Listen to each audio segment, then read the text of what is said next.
Senhor, meu Deus, meu Pai, Criador dos céus e da terra. Senhor, muito obrigada, Senhor, por esses momentos que o Senhor nos abençoa com o seu alimento espiritual, a palavra de Deus. Senhor, abra nossos olhos e ouvidos espirituais para que possamos compreender cada dia mais a sua palavra, Senhor. Fala, Senhor, através de mim, nesses estudos. Permita, Senhor, que eu passe adiante e dê testemunho, Senhor, a respeito de Ti. Muito obrigada por tudo, meu Deus. Muito obrigada por tudo, meu Pai. Toda a honra e toda a glória sejam dadas a Ti. Amém. Graças a Deus. A paz do nosso Senhor e Salvador Jesus Cristo, amados. Tudo bem com vocês? No estudo de hoje, vamos ler dos versículos de 1 a 10 do livro de Mateus, no capítulo 23. Vamos lá? Jesus censura os escribas e fariseus. Então falou Jesus à multidão e aos seus discípulos, dizendo: Na cadeira de Moisés estão assentados os escribas e fariseus. Observai, pois, e praticai tudo o que vos disserem, mas não procedais em conformidade com as suas obras, porque dizem e não praticam. Pois atam fardos pesados e difíceis de suportar e os põem sobre os ombros dos homens. Eles, porém, nem com o dedo querem movê-los. Amados, a cadeira de Moisés, foi provavelmente uma referência à cadeira de pedra localizada na frente da sinagoga. O mestre ocupava essa cadeira de honra e influência, e o fato de estar assentado ali sugeriria tornar-se o sucessor do honrado mestre. Jesus respeitava a posição de autoridade representada por essa cadeira, explicando que o povo deveria honrar os escribas e fariseus que se assentavam ali. No entanto, na realidade, só Jesus era qualificado a se sentar na cadeira de Moisés. Então falou Jesus à multidão e aos seus discípulos, dizendo: Na cadeira de Moisés estão assentados os escribas e fariseus. Então, os escribas e fariseus, na época em que o Senhor Jesus estava falando isso, eles se sentavam onde? Na cadeira de Moisés. O que isso quer dizer? Que eles gostavam, de ter a autoridade de um grande mestre, com uma figura de autoridade do povo de Israel naquela época. E no versículo 3 diz: Observai, pois, e praticai tudo o que vos disserem. Então o Senhor Jesus estava ordenando que o povo observasse a eles e que praticasse o que eles disserem, Mas não procedais em conformidade com as suas obras, porque dizem e não praticam. Então o Senhor Jesus estava falando o quê? Para eles não terem parte com as obras feitas pelos fariseus, e os escribas, os mestres da lei. Por quê? Porque eles diziam, para fazer algo, mas eles mesmos não cumpriam. Então, se o mestre da lei, o que o mestre da lei faz? Ele ensina a lei, Ele ensina as leis que o Senhor deu ao povo de Israel e foi entregue ao povo de Israel através de Moisés. Então, eles ensinavam a lei, mas eles não as cumpriam. Então, que o povo deveria praticar tudo o que eles dissessem, mas não tomasse parte no que verdadeiramente os fariseus e os escribas faziam, Porque dizem e não praticam. Tem aquele ditado, Faça o que eu digo, não faça o que eu faço. Por quê? Porque aquilo que eu digo é bom, mas o que na verdade eu faço não é bom. Versículo 4. Pois atam fardos pesados e difíceis de suportar. Quer dizer, o que eles fazem? Eles jogavam, fardos pesados sobre o povo, sobre as pessoas mais humildes, sobre as pessoas pertencentes ao povo de Israel, Eles dificultavam, por assim dizer, e difíceis de suportar, e os põem sobre os ombros dos homens. Eles, porém, nem com o dedo querem movê-los. Quer dizer, Então, se um homem simples, né, chegasse e falasse que praticou algo, né, eles ali julgariam aquele homem como errado, né? Nossa, você é pecador, você tem que fazer isso, esse sacrifício, isso, aquilo outro. E você está na condição de pecador, assim, e aí você tem que se arrepender dos seus pecados. E aí ele ia jogar uma fardo pesado para cima daquele homem, mas ele mesmo não ia ajudar esse homem ao quê? Na sua caminhada, né? Eles não moviam um dedo para o quê? Para tirar esse fardo sobre aquela pessoa. Versículo 5. E fazem todas as obras a fim de serem o quê? Vistos pelos homens, pois trazem largos filactérios e alargam as franjas das suas vestes.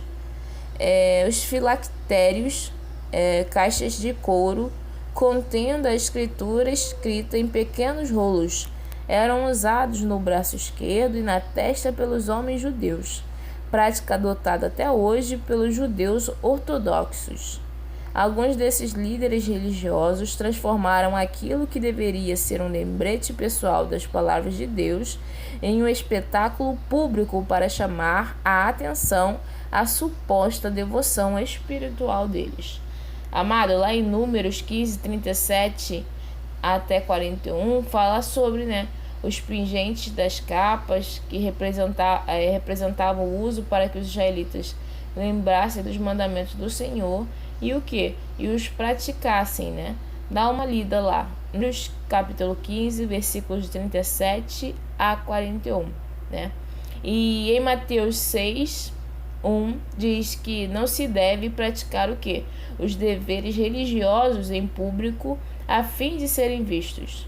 Quem assim agir, nenhuma recompensa receberá do Pai. Por quê? Qual é o salário do hipócrita?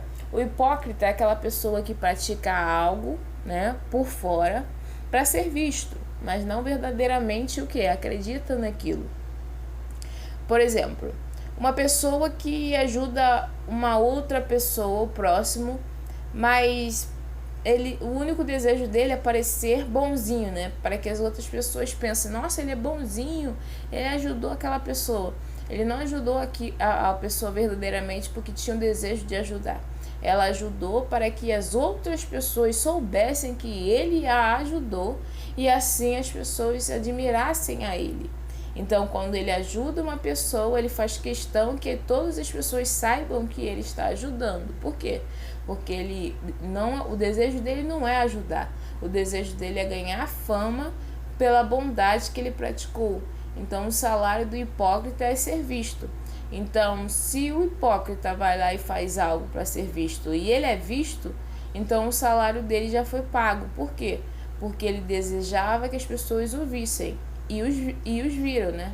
Então já está o quê? Já está pago.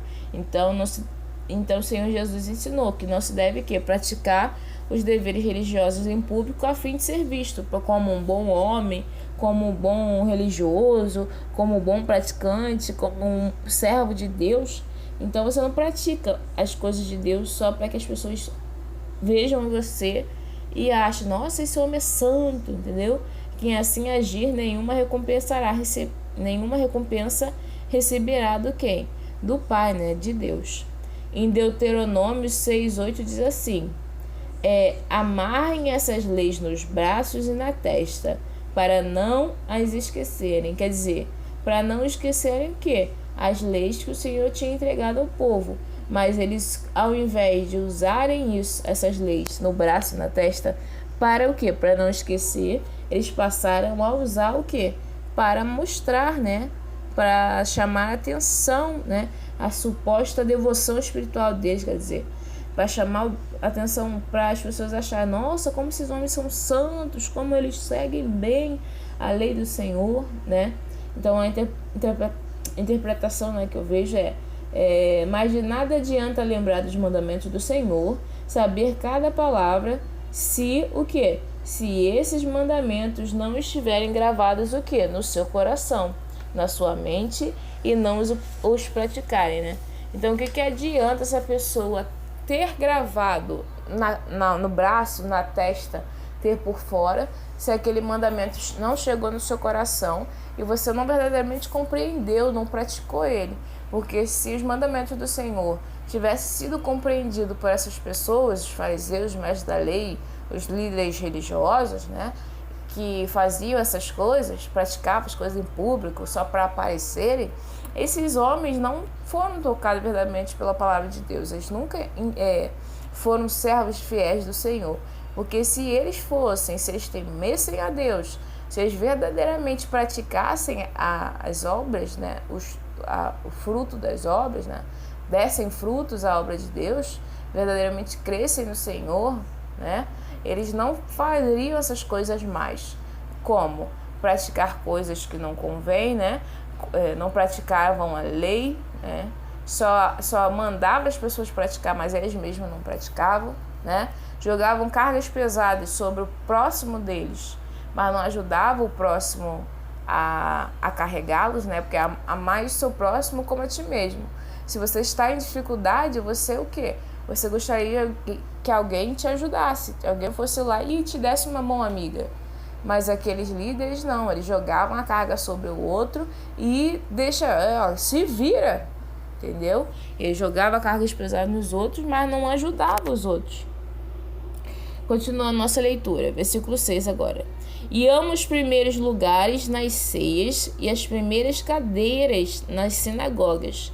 Quer dizer, quando eles iam ceiar, né, comer, eles gostavam o quê? De sentar no primeiro lugar, né? Aqui eu imagino que uma festa de casamento, uma festa de aniversário, onde as pessoas vão ser servidas, né? E aí os garçons saem da cozinha, né? E começam a servir o quê? Lá pela frente, né? Aos primeiros convidados da festa, depois vai servindo aos demais convidados. Então, eles gostavam de ser vistos, né? Como eles faziam a obra, né? Todas as obras a fim de serem vistas pelos homens. Eles gostavam de quê? Dos primeiros lugares nas ceias, no jantar. Eles gostavam de ser os primeiros, receber posição de honra. E as primeiras cadeiras nas sinagogas, quer dizer, nas sinagogas, né, no local de reunião deles, eles queriam que estar nas primeiras cadeiras, numa posição de honra. E as saudações nas praças e os serem chamados pelos homens, Rabi, Rabi. Então, o que eles gostavam? Eles gostavam de receber saudações nas praças. Olha, aqueles homens de Deus. E gostavam de onde andar. Eu imagino um homem andando nas praças com o nariz empinado e se achando que ali vai o Rabi, o mestre, né? A serem chamados pelos homens, Rabi, Rabi. Isso exaltava, né? Inflava o quê? O ego deles. Então, as pessoas, os homens, chamando eles de mestre, né? Vós, porém, não queirais ser chamados Rabi, né? Então, vocês não queiram ser chamados de quê? De Rabi, de mestre, professor, porque um só é o vosso mestre, a ser o Cristo, e a todos vós, e todos vós sois o quê, irmãos? Então, o Senhor Jesus falou, não queira ser chamado de mestre, porque só um é o mestre de vocês, que é o quê? O Cristo. E quem é o Cristo? Jesus, né? Aqueles a quem eles estavam o quê? Rejeitando o Senhor Jesus. E todos vós sois irmãos, quer dizer o quê? Que todos eram iguais, que somos todos iguais perante a Deus, entendeu? Ainda que tenhamos cargos, talvez, dentro da igreja, um é pastor, outro é evangelista, outro, enfim, profeta, levita, todos nós somos iguais. Não devemos ter isso de querermos ser um mais importante que o outro. Lembra daquela que a gente viu no estudo anterior? Aquele que se quiser ser importante para Deus, que sirva os outros. Então, estamos em pé de quê? De igualdade. E todos vós sois irmãos. Versículo 9. E a ninguém na terra chameis vosso Pai. Quer dizer, ninguém a gente pode chegar e ficar falando, você é meu pai, ou chamando as autoridades dentro da igreja, os líderes do povo de Deus, de pai, porque um só é o vosso Pai, o qual está nos céus. Então, o Senhor Jesus falando de quem? do Pai, né? Deus Pai, Deus Filho, Deus Espírito Santo. Amém? Versículo 10. Nem vos chameis mestres, porque um só é o vosso mestre, que é o Cristo. Então, nós temos um único mestre, que é o nosso Senhor Jesus Cristo. Então, que esses homens, as autoridades do povo de Deus, os líderes, né, não queiram ficar sendo chamados de quê? Mestre, né? E aí vamos continuar o próximo estudo, mas adiantando no versículo 11, porém o maior dentre vós será vosso servo. Então aquele que quiser ser grande, né, que quiser ser importante, que sirva os outros. Amém, amados? No próximo vídeo nós vamos continuar a partir do versículo 11. Que Deus abençoe a todos e até o próximo estudo.